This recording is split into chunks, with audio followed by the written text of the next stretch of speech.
Good morning বন্ধুরা, কেমন আছো তোমরা সবাই? আশা করছি সবাই খুব ভালো আছো, সুস্থ আছো। আমিও কিন্তু ভীষণ ভালো আছি। তো বুয়েল লিপিস ওয়ার্ল্ডের আরও একটি নতুন ব্লগে তোমাদের সবাইকে ওয়েলকাম। আজ হচ্ছে শুক্রবার, আর এখন দেখ সকাল গড়িয়ে ঠিক দুপুর হয়ে গেছে। তো চলো এখন থেকেই তোমাদেরকে সাথে নিয়ে আজকের ব্লগটি স্টার্ট করলাম।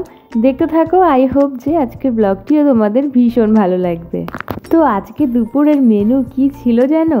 ছিল হচ্ছে শুক্তোর ডাল, পাঁচমিশালি তরকারি আর পাবদা মাছ সর্ষে দিয়ে একটা মাখা মাখা ঝাল, আর ছিল চাটনি, ব্যাস। আর শুক্তোর ডালটা এত ভালো হয়েছিল যে কি বলবো, গরমের মধ্যে শুক্তোর ডাল, পাঁচমিশালি তরকারি, আহা একেবারে অন্যরকমই স্বাদ। তবে আজকের ব্লগটি না একদম অন্য রকম, অন্য লেভেলের ইন্টারেস্টিং হতে চলেছে। সেটা কেন বলো তো? শুধুমাত্রই কিন্তু ডিনার, লাঞ্চ, ব্রেকফাস্ট এগুলোই তোমাদের সাথে আজকে শেয়ার করা হবে। গরমের মধ্যে বাড়ি ছেড়ে অন্য কোথাও গেলে কিভাবে আপ্যায়ন করা হয় সেটাই তোমাদের সাথে তুলে ধরার চেষ্টা করেছি। তোমরা কিন্তু প্রত্যেকে আমার সাথে থাকবে আর দেখবে, কেউ কিন্তু ব্লগটি মিস করবে না আর স্কিপ করবে না, তাহলে অনেক কিছু তোমরাও মিস করে যাবে। তো দেখো, দুপুরবেলা লাঞ্চটা কমপ্লিট করতে না করতেই ডিনার নিয়ে চলে এসেছি তোমাদের সামনে। তো আজকে ডিনারে ছিল হচ্ছে চিকেন বিরিয়ানি। তোমরা দেখতেই পাচ্ছ একেবারে ফুল বিরিয়ানিটা। তো এটাকে এখন একটা পাত্রের মধ্যে ঢেলে নিচ্ছি, নিয়ে এখন একটু রেখে দেবো, একটু পরে এটাকে গরম করে খাওয়া হবে। তবে এত গরমের মধ্যে সত্যি কথা বলতে এমন রিচ খাবার খাওয়া সত্যিই উচিত নয়।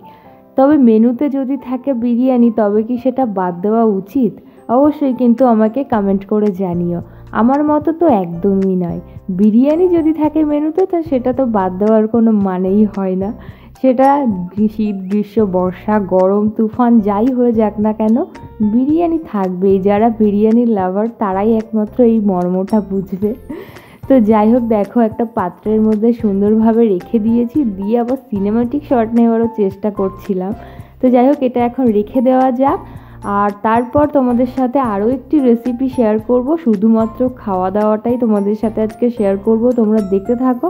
আর তোমরাও যারা বাড়িতে গরমের মধ্যে অস্থির হয়ে যাচ্ছ, তোমরাও গিয়ে ঘুরেই আসতে পারো। তো যাই হোক, এখানে হাতটা একটু ভালো করে ধুয়ে নিলাম, কারণ হাতের মধ্যেও বিরিয়ানিটা পুরো মমা করছিল। তো যাই হোক, একটু পরে যেহেতু খাওয়া হবে। আর তোমাদের সাথে আজকে আইসক্রিম বানানোর রেসিপিটা শেয়ার করব। আর আমার ক্যামেরা ধরেছিল হচ্ছে আমার ভাগ্নি, তো ওকে আর কি স্বাগতম করছিলাম।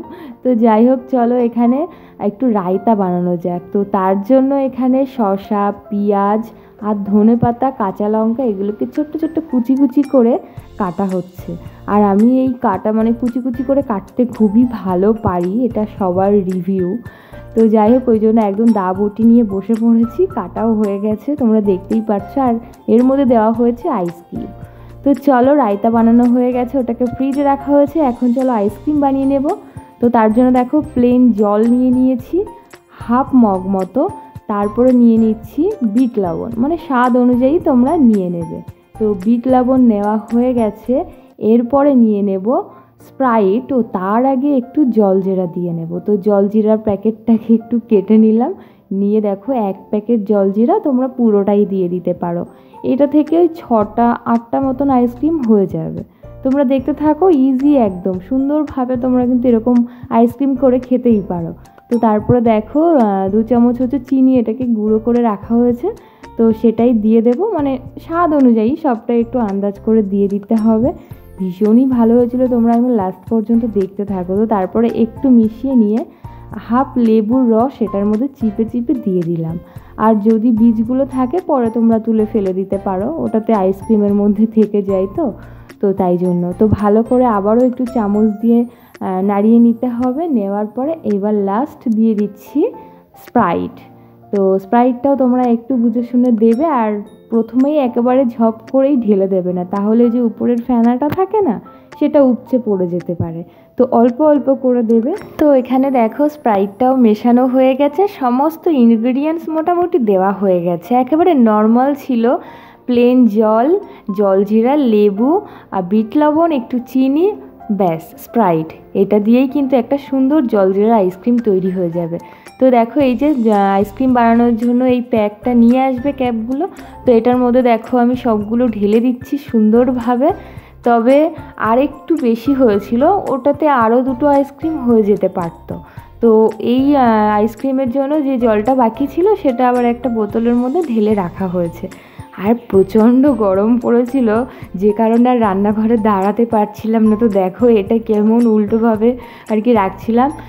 তো যাই হোক, তারপর আবার ওটাকে ঠিক করে লাগিয়ে দিলাম, দিয়ে একটা মানে আর কি আইসক্রিমের কাঠি কম পড়ে গেছিলো, তো তাই জন্য ওটাতে চামচ বসিয়ে দিয়েছি। তোমরা চামচ দিয়েও কিন্তু করতে পারো, অসুবিধা কিছু নেই। মানে না থাকলে করতে পারবে না এমন কোনো ব্যাপার নেই। আমি আমার ওই বাড়িতে গিয়ে করব, মানে বাপের বাড়িতে গিয়ে। তো আর কি একবার করেও ছিলাম, তো ভিডিও করা হয়নি। এবার যখন করব নেক্সট টাইম তোমাদেরকে অবশ্যই দেখাবো। তো তারপর এদিকে দেখো ডিপ ফ্রিজে রেখে দিলাম। তোমাদের আইসক্রিম বানানোটা পুরোটা কিন্তু তোমাদের সাথে শেয়ার করছি। এই গরমের মধ্যে যদি এমন আইসক্রিম বানিয়ে তোমরা খাও, ভীষণ ভালো লাগবে। তো যাই হোক, তারপরে চলে এসেছি ঘরে বিরিয়ানিটা খাওয়ার জন্য। এখন রাতের ডিনারটা কমপ্লিট করে ফেলবো, সেটাও তোমাদের সাথে শেয়ার করে নিচ্ছি। তো যে রায়তাটা ফ্রিজ থেকে বার করে নিয়ে এসেছি, নিয়ে এসে 4টে বাটির মধ্যে এখানে সার্ভ করে দিচ্ছি। খাবো হচ্ছে আমি, আমার ওই ভাগ্নিটা, আর ননদিনী, আর ছোটো পিসিমণি। তো এই হচ্ছে ব্যাপার। তো ঘরেই বসে পড়েছি, বাইরে প্রচণ্ড গরম ছিল, আর নিচেই 4জন একসাথে বসে খেলে 4জনই খেয়ে নিতে পারবো, না হলে একজন পরে খেতে হতো। ওই জন্য আর কি আর ওয়েট করলাম না, বিরিয়ানি যেহেতু বলে কথা, তো আর ওয়েট করার কোনো ব্যাপারই নেই। তাই জন্য 4জনই একসাথে বসে পড়েছি খাওয়ার জন্য। আর বিরিয়ানিটাও খুব টেস্টি ছিল। আমাদের এখানে একটাই দোকান আছে যেখানে কিনা বিরিয়ানি খেয়ে সত্যি ভালো লাগে। তো এদিকে দেখো এটা হচ্ছে ভাগ্নি, আর মাঝখানে বসেছে ছোটো পিসিমণি, আর এই যে ননদিনী। তো সবাই মোটামুটি বেশ ভালোই খাচ্ছে, আর আমি তো সবার থেকে বেশিই ভালো খেয়েছি। দেন ডিনারটা কমপ্লিট করার পরই ব্লগটি শেষ করার ইচ্ছা ছিল, তবে তোমাদেরকে যে আইসক্রিম বানানোটা দেখিয়েছি সেটা না শেষ করতে পারলে যেন নিজেরই কেমন একটা লাগছিল। তো এটা হচ্ছে পরের দিন সকালবেলা। সুপ্রভাত বন্ধুরা।